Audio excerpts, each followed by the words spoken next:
Well, thank you very much. Wow. This is a nice building, I have to tell you.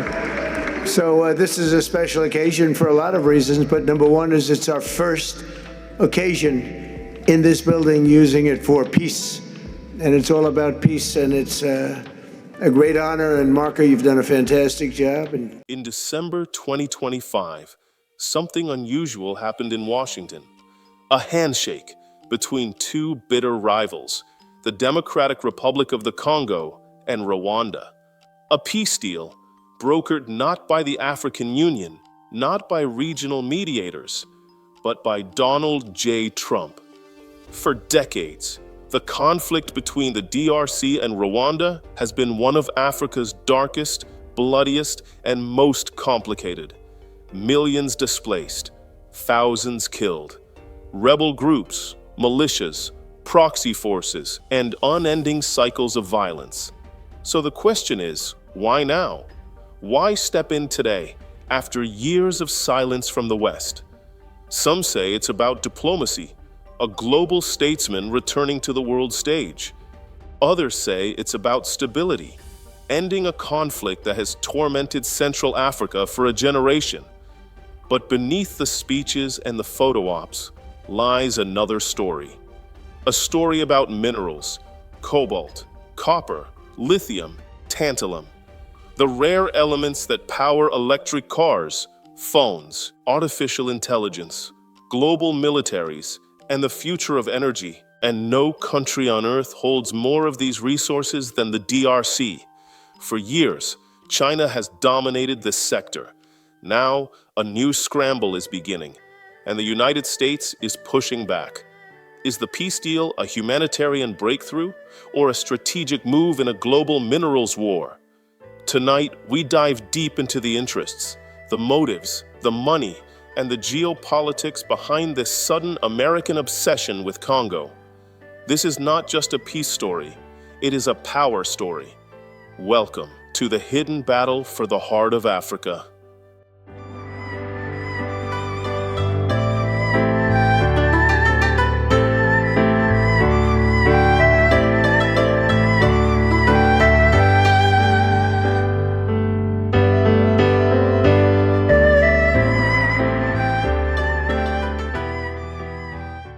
Chapter 1. The Background. Before we understand why Washington is suddenly interested in the Democratic Republic of Congo, we must first understand the crisis that has defined Congo for decades. The DRC is a nation blessed with unimaginable natural wealth and cursed with a history of conflict shaped by that same wealth. For more than 20 years, Eastern Congo has been a battlefield. Rebel groups, militias, and foreign-backed forces have fought over territory, resources, and political power. Names like M23, ADF, FDLR, and dozens of smaller armed groups have become part of everyday life for millions of Congolese citizens. Entire towns have been displaced, thousands killed, women and children caught in a brutal cycle of violence that never seems to end. As international observers like Al Jazeera and the U.S. Institute of Peace have repeatedly noted, Congo's instability is not random. It is deeply tied to the minerals buried beneath its soil. Because Congo is no ordinary country. It holds 70% of the world's cobalt, the key mineral for electric vehicle batteries, one of the largest copper deposits on Earth, massive reserves of coltan, used in smartphones and computers, gold, diamonds, tin, tungsten, minerals that fuel the global economy every single day. In short, Congo powers the modern world, but its people remain trapped in conflict. For years, global powers watched from a distance, benefiting quietly from the chaos. But recently, with the rise of electric cars, artificial intelligence, and green energy, Congo's minerals have become more valuable than ever. And suddenly, the world, including Washington, wants to get involved. This is the foundation of our story. Understanding Congo's conflict, understanding its mineral wealth, and understanding why the most powerful nations now see the DRC, not as a crisis to ignore, but as a battlefield too important to leave alone. This is Chapter 1. We are currently engaged in a collaborative operation with our partners in MONUSCO, conducting joint efforts across various platforms, including social networks. There's been some misinformation circulating on social media regarding our collaboration with MONUSCO and other unfounded accusations. I'm unsure what she's referring to, but we remain committed to our joint endeavor. We are actively addressing this matter. It is important for the population to see beyond the misinformation spreading on social networks and instead focus on the statements made by the Army's spokesperson. We are coordinating closely with the military governor to help the public grasp the reality of the situation, ensuring they do not rely on the falsehoods or assumptions circulating online.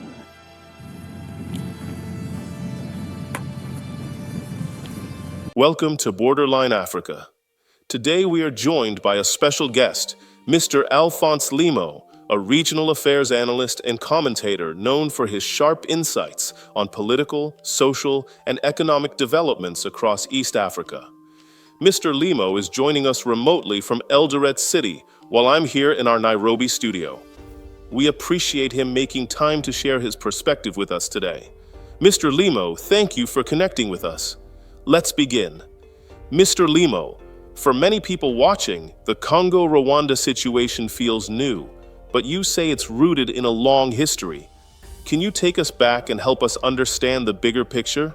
To understand why the Congo-Rwanda peace deal in Washington matters, we must step back, far back, into the deeper history of the region.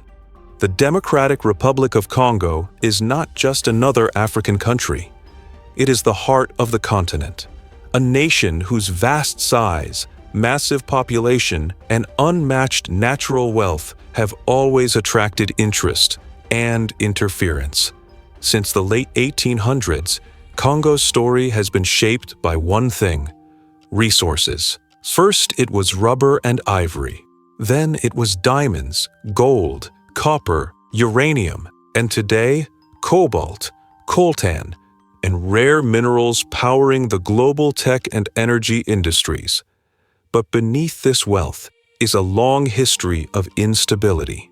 So would it be correct to say Congo's wealth has always been both a blessing and a curse?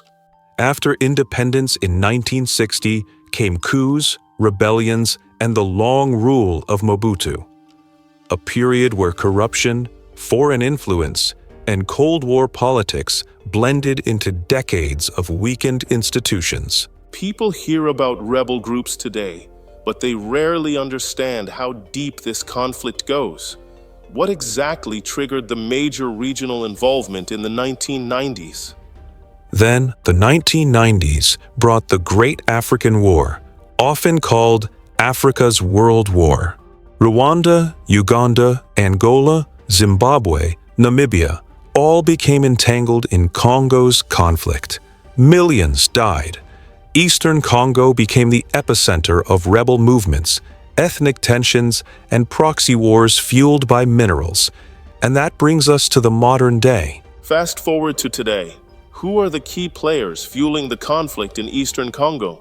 Today, the most dominant armed group is M23, a rebel movement linked historically to Rwandophone communities in Eastern Congo. Congo accuses Rwanda of backing M23. Rwanda denies it, saying it is responding to security threats from the FDLR, a rebel group born from remnants of the 1994 genocide. So what we have is a cycle: ethnic tensions, cross-border rebel groups, competition over minerals, weak governance in parts of eastern DRC, regional interference driven by both security and economic interests. It is a conflict where truth is complicated and every side sees itself as the victim.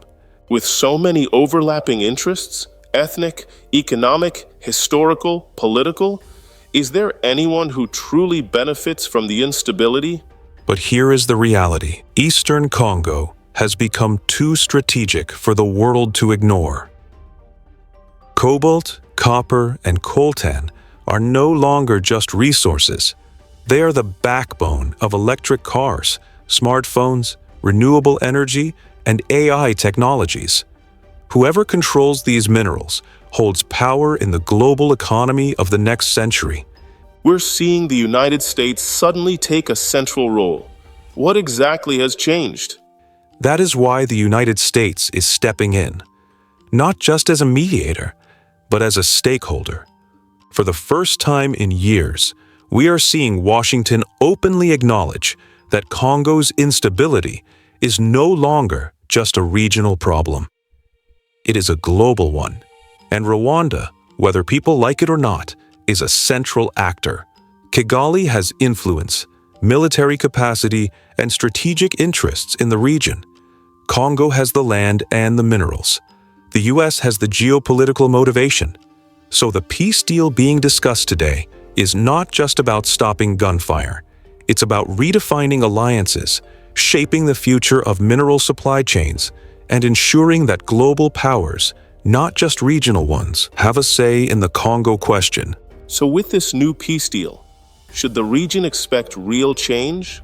Or is this another temporary fix? For the first time in a long time, there is momentum. Whether it leads to lasting peace or simply resets the board for another round of conflict remains to be seen. But one thing is clear: Congo is becoming the center of world attention, and this time, the stakes are higher than ever.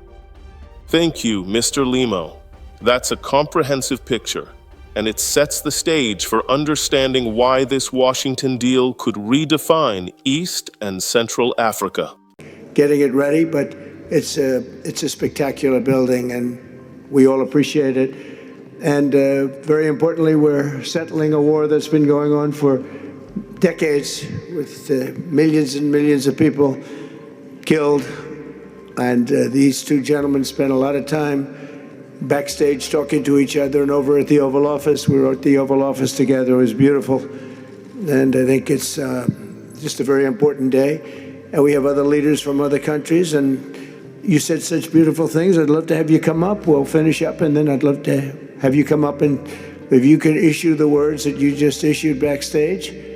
It usually doesn't work, you know? It usually never happens. They said, oh, they said it much better before, but you will probably do better up here. But I'd love to have you say how you felt, because it is an amazing day. Great day for Africa, great day for the world, and for these two countries, and they have so much to be proud of. And I want to thank the leaders. I want to thank you very much. It means maybe more because we are here together for the first time ever in this building. Brand new, beautiful building. I don't want to tell you how much it costs, because I hear it's a lot. For more than 30 years, one of the worst conflicts on earth has been raging in eastern Congo. Millions and millions of people have been tragically killed, went on forever, and countless more have been displaced from their homes. Families have been destroyed. It's been a disaster. Many administrations have tried, but probably not too hard, knowing who preceded me. But they tried. It says they've tried, but we tried harder to end this conflict. But they've accomplished, obviously, they accomplished very little, because the killing went on at levels that just got worse and worse. And today we're succeeding where so many others have failed, and this has become the 8th war that we've ended in less than 1 year. Such an exciting thing to do. This has been really, because we're talking about 30 years of fighting, 30 years, much more than 10 million lives. Last June, thanks to the efforts of Secretary Rubio and Mr. Boulos, Rwanda and the DRC reached a landmark agreement to move toward peace. They started the process. I met with some of their great representatives who are here also. And we started a great process. The compact we're signing today, which will be known as the Washington Accords, everybody sort of liked that name, formalizes the terms agreed to in June, including a permanent ceasefire, the disarmament of non-state forces, provisions for refugees to return to their homes, and justice and accountability for those who have committed illegal atrocities. Very importantly, this agreement also creates a new framework for economic prosperity. There's tremendous wealth in that beautiful earth. It's beautiful earth, but it was stained badly with blood, tremendous amounts of blood.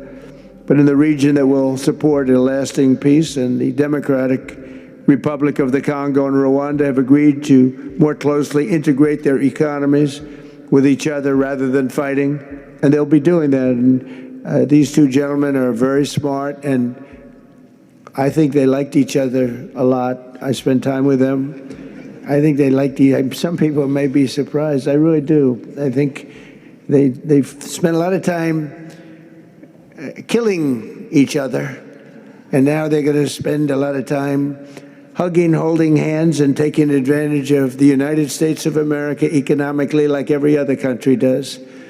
So they're going to do very well, but they do have some very valuable things. They're going to have a lot of money and a lot of success, and I think they're going to get along really well, so I hope so.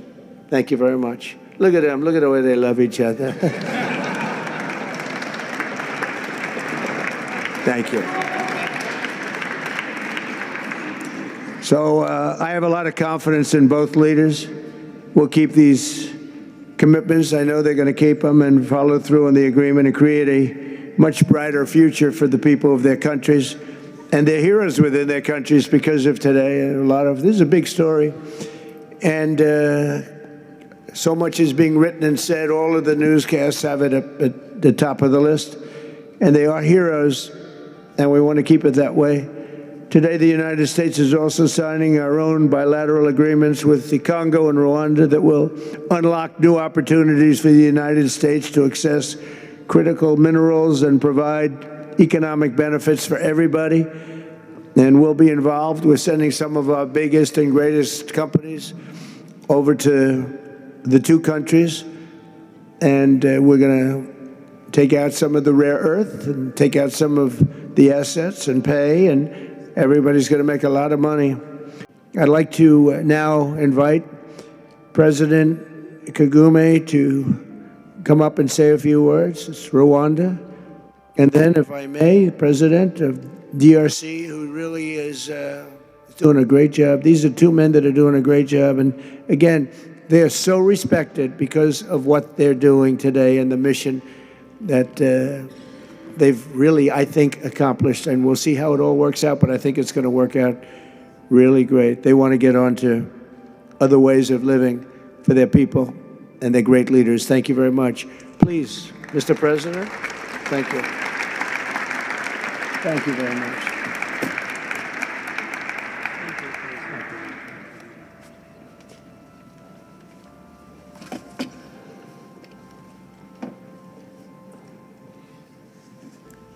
Excellency Donald Trump, President of the United States of America, Excellencies, heads of state and government and former heads of state, distinguished ladies and gentlemen,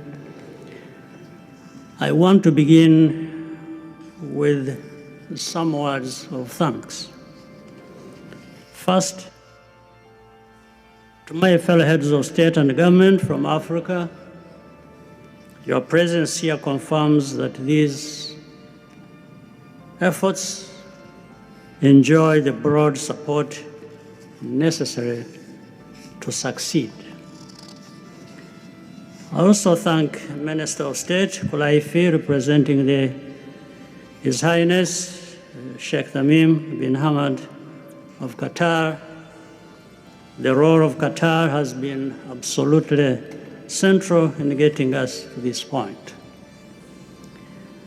But of course, the biggest vote of thanks goes to President Donald Trump.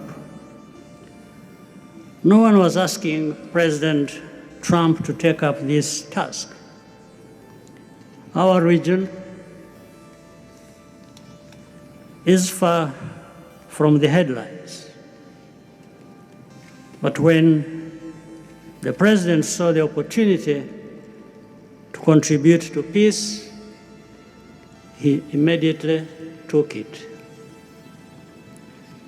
This conflict has lasted for 30 years. We have seen countless mediations and efforts, but none has succeeded in resolving the underlying issues. President Trump introduced a new and effective dynamism that created the space for breakthroughs. His approach is even-handed, never taking sides. He orients us toward the future, not the past, emphasizing that the dividend of peace is prosperity and investment, including from the United States. More importantly, President Trump's approach is pragmatic. The process has not become an end in itself. All of these elements filter down to his dedicated team, and here I want to single out Secretary Rubio and Masad Boulos for special appreciation. We would not be here today without their efforts. And as a result, we have the clearest and most viable path forward that we have ever had. These accords provide everything needed to end this conflict once and for all. If this agreement falters and things do not work out as they are supposed to, the responsibility will not lie with President Trump, but with ourselves. It's up to us in Africa, working with our partners to consolidate and expand this peace. There will be ups and downs on the road ahead. There is no doubt about it. Rwanda, I know, will not be found wanting. I can assure you of that. Our only objective is and has always been for our country to be safe and secure after having endured so much tragedy. We now only want to look forward in confident expectation of a prosperous and stable future. Mr. President, Excellencies, I thank you for your kind attention.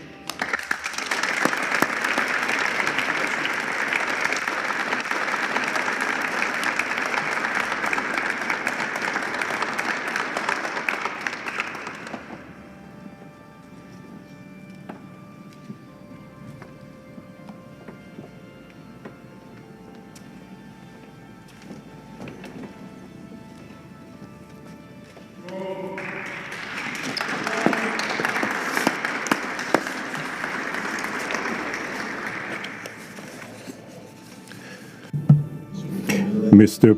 the President of the United States, Donald Trump, ladies and gentlemen, dear members of the delegations, distinguished guests, as we have just placed our signatures at the bottom of the joint declaration enshrining the Washington agreements for peace and prosperity, I do feel, on behalf of the people of Congo, a deep gratitude and clear hope. First of all, I would like to express quite solemnly our deep thanks to the President of the United States of America, Mr. Donald Trump. I would like to thank his administration and also wish to thank the American people for the critical role that they played for the rapprochement, the closening between the Democratic Republic of Congo and the Republic of Rwanda. To these thanks, I also bring in all of our regional partners and our international partners who, thanks to their commitment and engagement, have consistently made this critical moment possible in the road to peace. First and foremost, we have Sheikh Yanim bin Ahmad Adani. We have President João Manuel Lourenço Gonçalves, who is the President of Angola and the acting President of the African Union. And we also have the former President of the Republic of Kenya, my brother, Uhuru Kenyatta, who I can see here in the room. These two great Africans who are at the beginning, who started the Rwanda and the Nairobi processes. And beyond them, I wish to thank also all of the African leaders who contributed to help us in this struggle. And I do hope that we have, yes, reached the end. The Washington agreements are not yet another document. These represent a turning point. They bring together, under a coherent architecture, a declaration of principles of a peace agreement and also the regional economic integration framework to provide to the peoples of the region a new perspective, a new outlook, namely to finally overcome the cycle of violence, of forced displacements, of mistrust, defiance, in order to begin a new era of friendship, cooperation, and prosperity all shared together. For those involved, the Democratic Republic of Congo takes this solemn commitment to implement with complete sincerity all of our obligations that stem from this agreement. We will do this with seriousness, with rigorousness, and also the constant care for peace and the security of our populations, for the unity and the integrity of our territory. We do hope that thanks with the same seriousness that the Republic of Rwanda will also respect fully the letter and the spirit of the commitments made here in Washington. We are reaching out for a peaceful cooperation based on mutual respect, non-interference, and the joint struggle against the armed groups, the end of all support to negative forces, and the beginning of fair prosperity on behalf of our two populations. I do believe this day is the beginning of a new path. A demanding path, yes, indeed, quite difficult, but this is a path where peace will not just be a wish, an aspiration, but a turning point. The Democratic Republic of Congo will fully play its part with dignity, with consciousness and consistency, and with the support of our partners. We will remain watchful, vigilant, but not pessimistic. We'll be clear-eyed, but resolutely optimistic. These Washington agreements for peace and prosperity must be for our peoples a symbol of an irreversible commitment to turn the page of confrontations and to open a new era of cooperation and sustainable peace throughout the region. Thank you.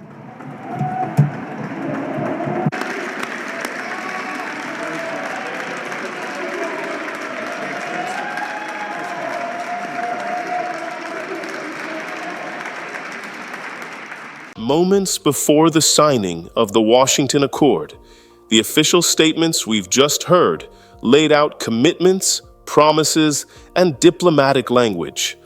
But to fully understand Rwanda's position, especially its long-standing security concerns, we need to step back.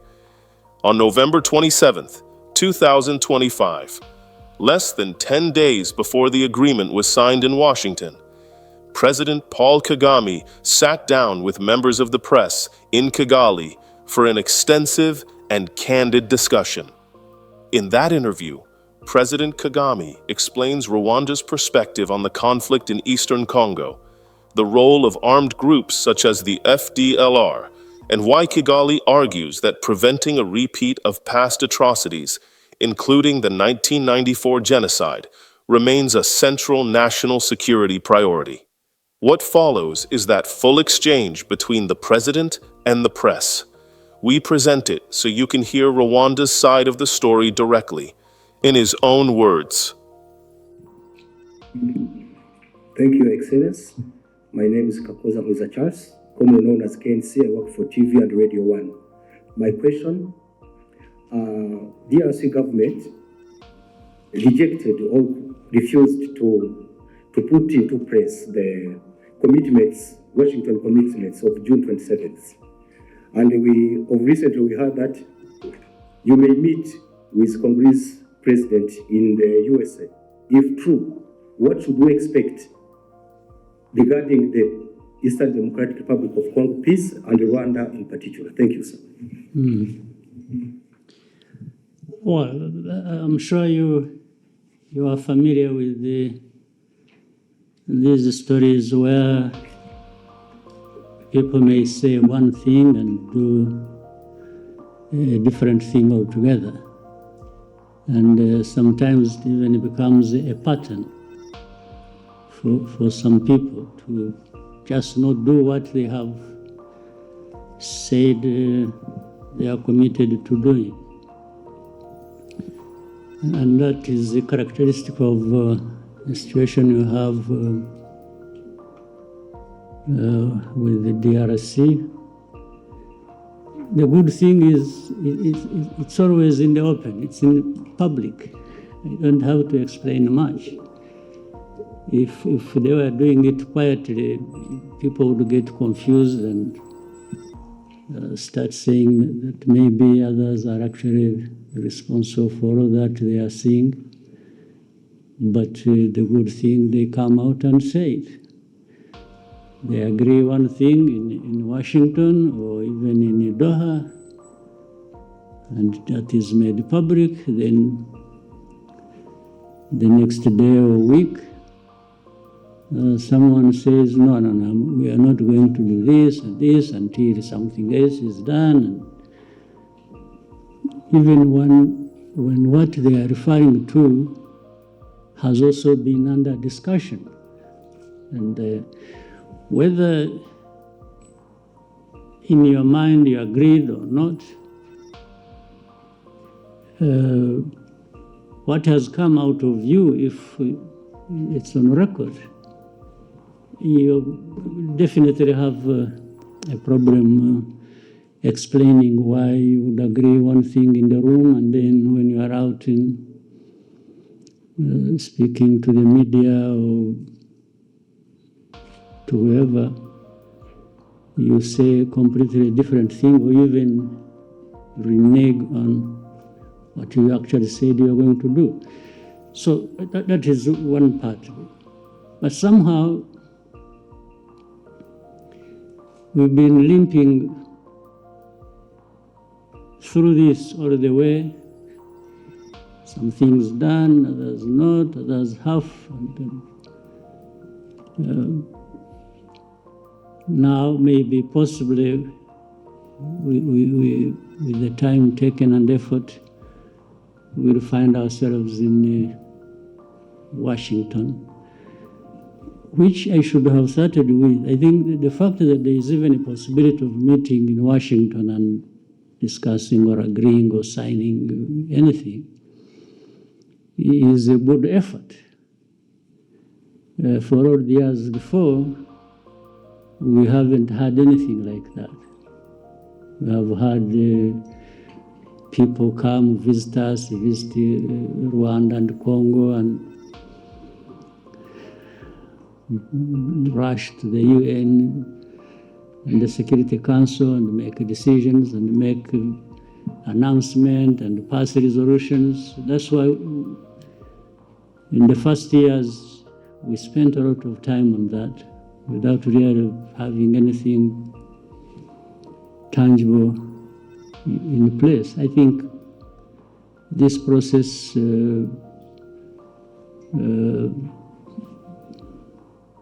or the two processes, one in Washington, another in Doha, but talking about Washington, it's a good step in the right direction. Whether we arrive at a decisive moment that gives us a clear possibility and optimism that we are near finding lasting peace and so on. Yeah, it's something we can still continue to hope for and work towards. But at least there is that possibility, there is that framework that is in place. And the Trump administration seems to have done their best. You know, some of these processes will not work not just because we are meeting in Washington or the powerful United States is involved. Yes, they have a big role to play.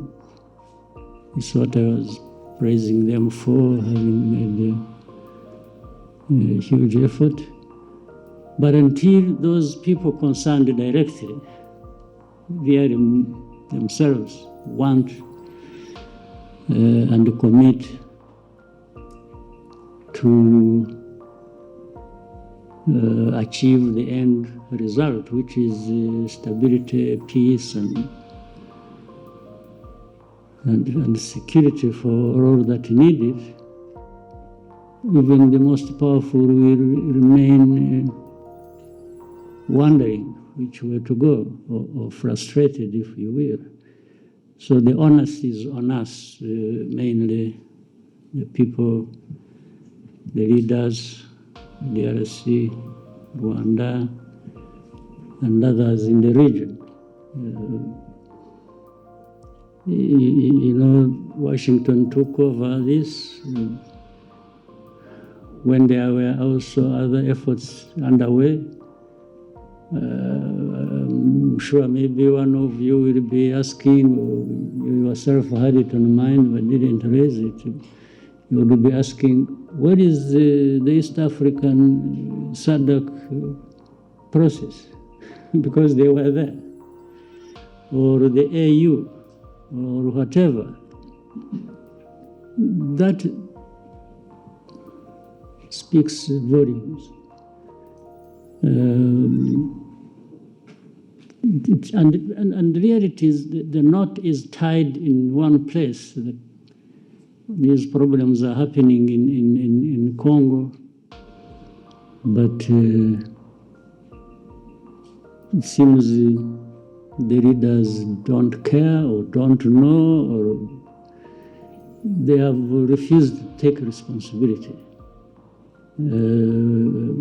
They just keep daydreaming and talking about all kinds of things, and whenever they've gone all places, the only thing they know how is to keep asking sanctions for Rwanda, sanctions for Rwanda. Okay, but if you sanction Rwanda, how does it solve your problem? How does it solve your mismanagement of your country affairs? How does it give citizenship rights to the people who have been complaining for decades and have had to take arms and fight you? How does it solve the problem of you having to import mercenaries to come and fight for you? How does it do that? I mean, people should really see things for what they are, and you may hear so many stories about different things, but you also have the ability to see through all that and make your own judgment. So, summary of so much I have said, I'm always optimistic, always hope there is a chance another day and the following day, but I remain prepared to take care of the business I have to take care of. Thank you, Mr. President. Albert? Good afternoon, sir. Thank you for this press conference. Kind of a follow-up on where we started. At the same time that we have a meeting coming up in Washington eventually, at the same time you have a narrative that has been developing in these last weeks and touching on something that doesn't seem to be the way it is presented, talking about humanitarian crisis. It's incredible, millions of people displaced in Eastern Congo, that people need to have access to Goma, and that is especially developed in Europe. for what we can see. So sometimes also it reminds me of 10 years ago, or 2012, 2013. What is this thing about Goma? Because as soon as M23 took in 2012 Goma, the whole world went cuckoo. And now again, everybody wants to have access to Goma. So what is there? Because it's at our doors. At the same time, I believe that after 25 years, to have MONUSCO there, which was also part of the forces that, beginning of this year, were shooting at Rwanda. I mean, for Rwanda, this becomes something that maybe needs to be taken up. Like, how long can a force like that still stay there? And especially that they've been part of the belligerent attacking Rwanda. Mm-hmm. So, what is this thing about Goma that nobody knows? Well, Goma is near a volcano which sometimes erupts, and so maybe that seems to be the factual thing about Goma. The rest are just stories. But from what you started saying, what is it that didn't actually originate from Europe? You asked something about Europe, and you are saying the stories about Goma and so on are originating from Europe. But what is it that didn't originate from Europe about this story or about this problem? If you look at the whole history and the old history, but even the recent history, you have had Europe always in the mix of things in and between our countries, and even to do with the crisis we have in Eastern Congo or the region.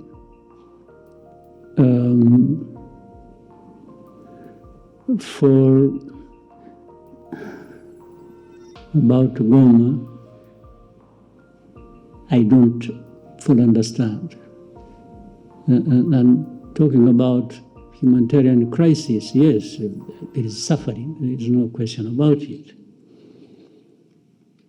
But actually, it seems there was more suffering before the crisis, or the beginning of it. As of today, I think the suffering is still there, but maybe less than.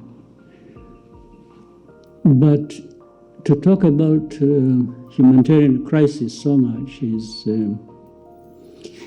to find an entry point, an easy entry point into that crisis, and then shaping it the way some people want, given how they have been relating to this history I'm talking about all along before. So you cannot talk about just crisis or humanitarian crisis without highlighting the root cause of that. And people have always avoided bringing up matters to do with the root cause, because in the end it exposes people like that. So there is always a way to shape things in a manner that there is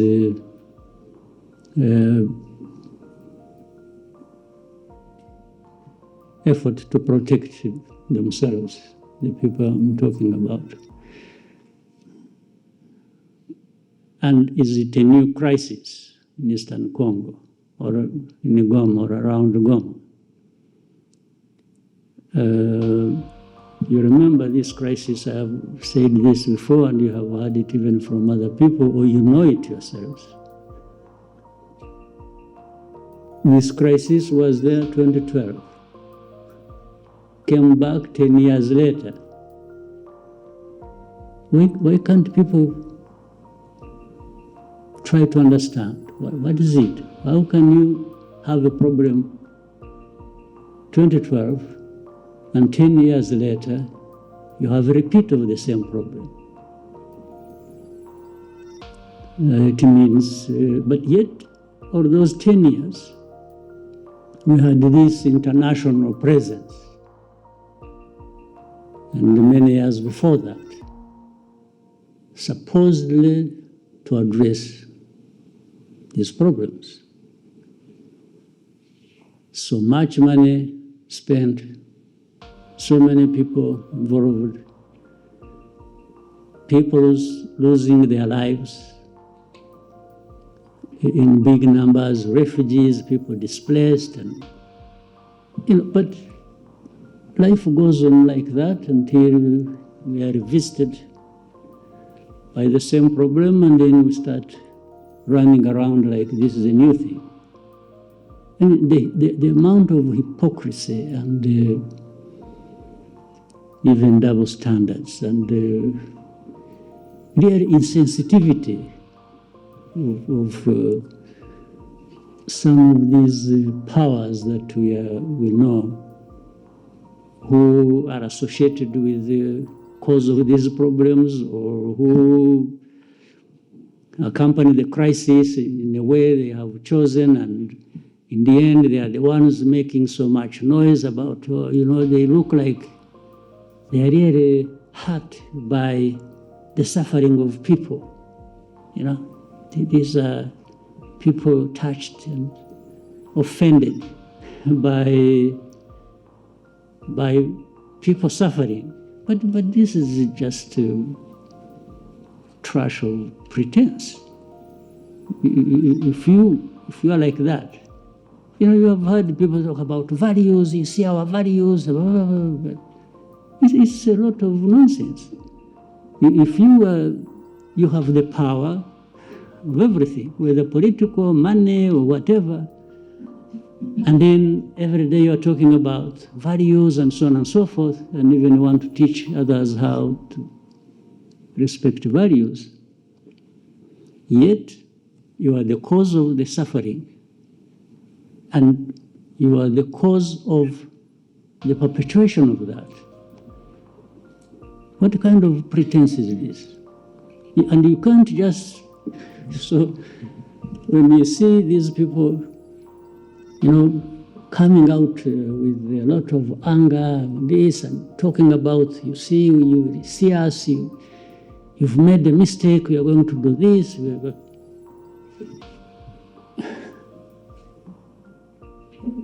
In the end, all they are doing is adding more suffering to the suffering that is already there. It's not actually addressing any problem. So Goma, but if anyone wants Goma, that's fine. For whatever reason, whether it is ritual or,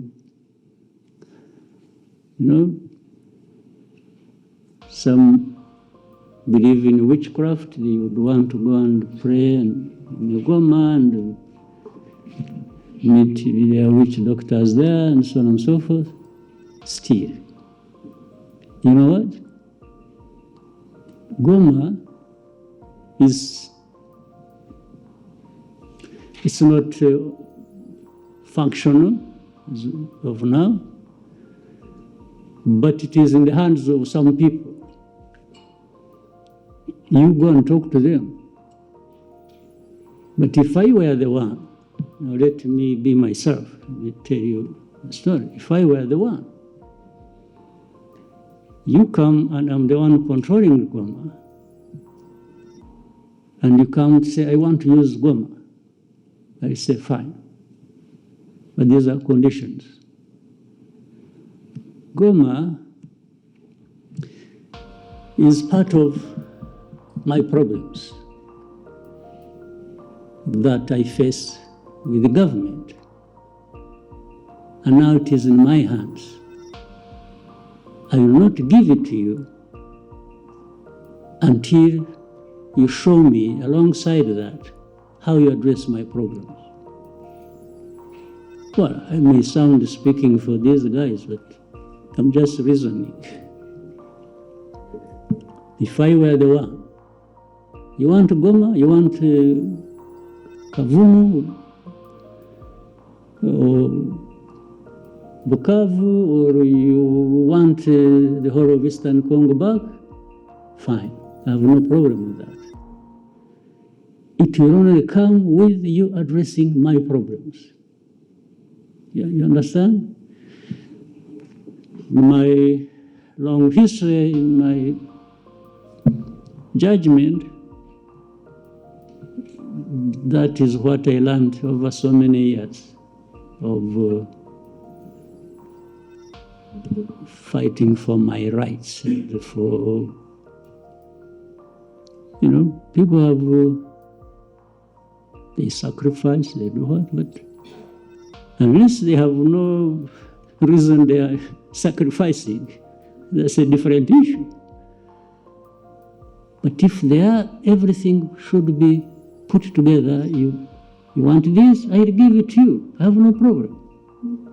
But we came to this point because of this reason.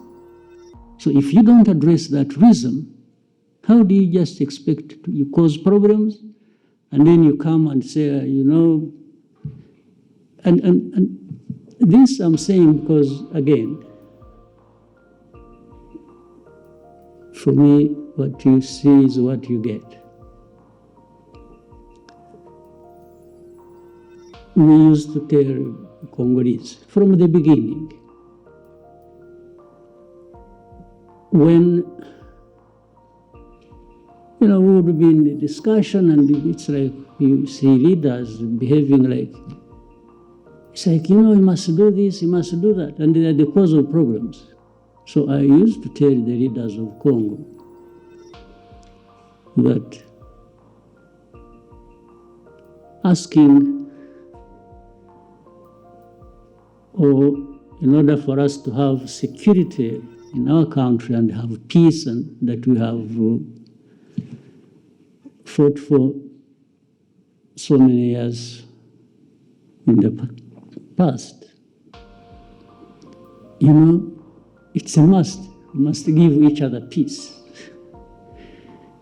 I can't ask anybody for peace as a favor they are doing to me. No. For us to have peace, I beg you, and you have to do me a favor to give me my peace. That's a different world I don't live in myself. I cannot ask anybody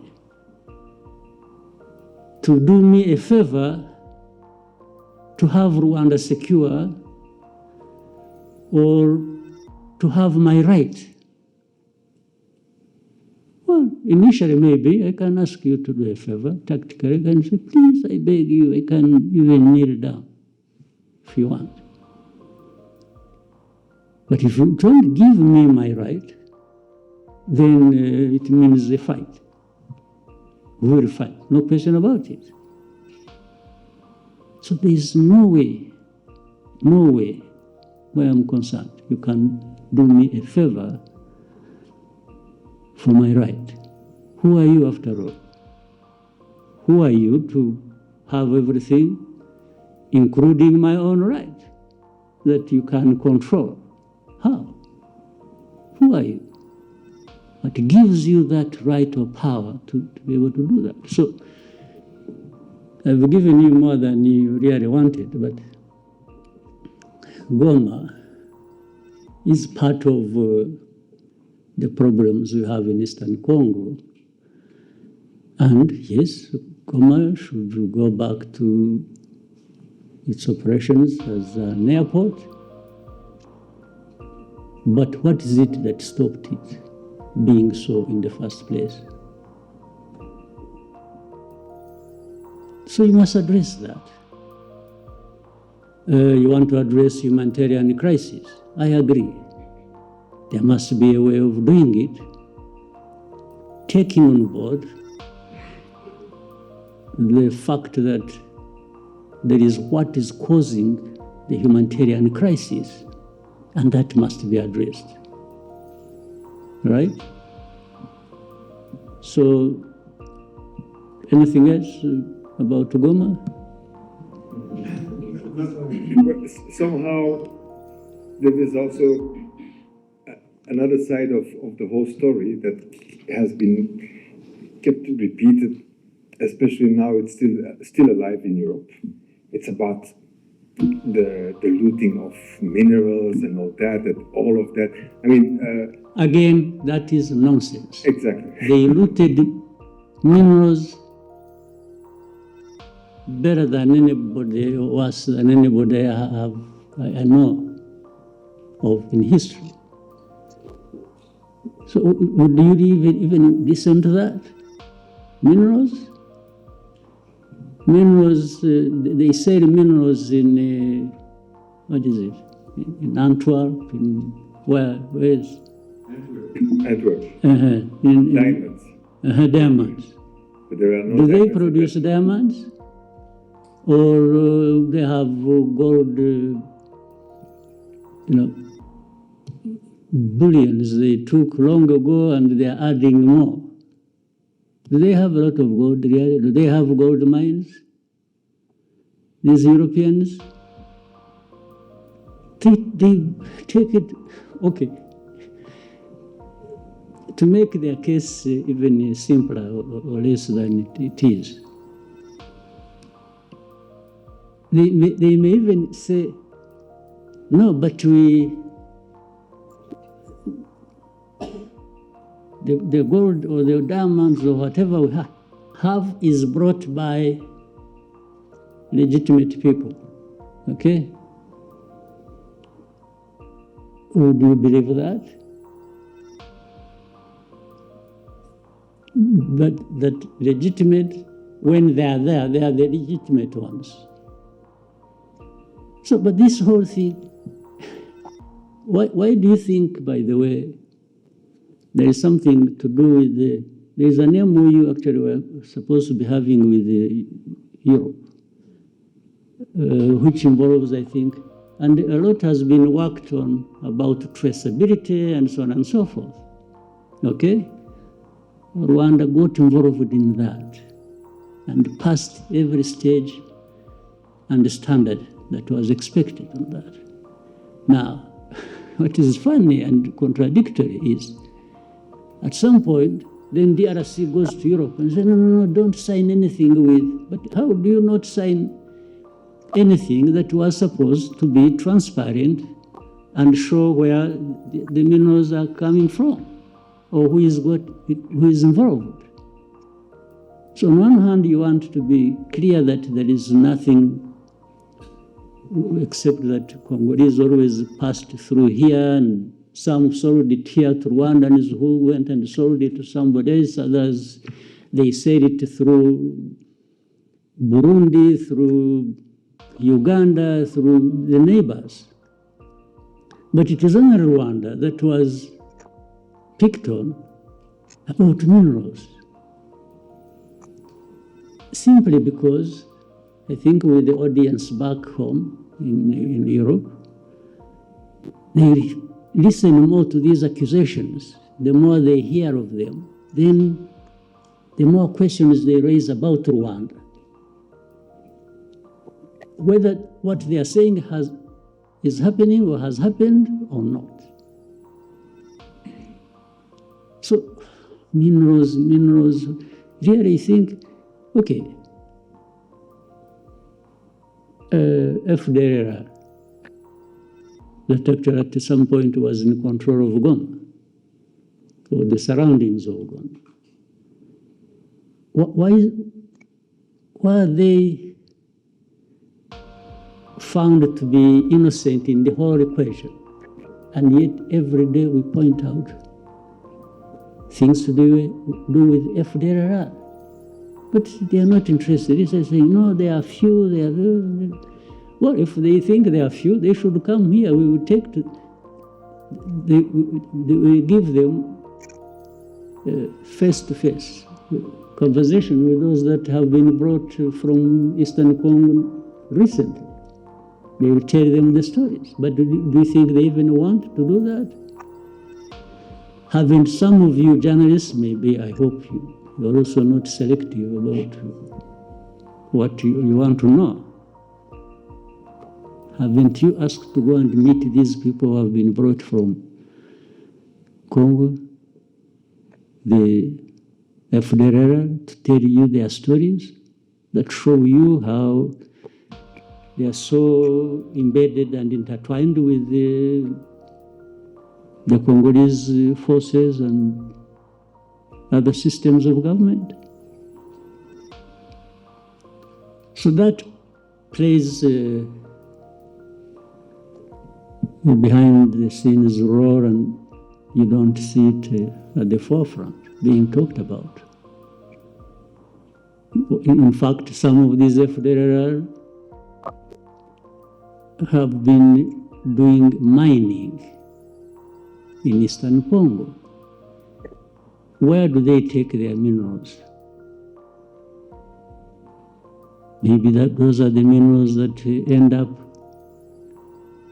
in Europe, but they would rather hold Rwanda responsible based on the stories around minerals.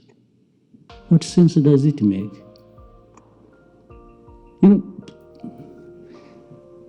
Don't sometimes we overrate people. We overrate them in a sense. We think they have, when it has been said by Europeans or by this, then it must be true. But these are the things they get involved in. Petty things. And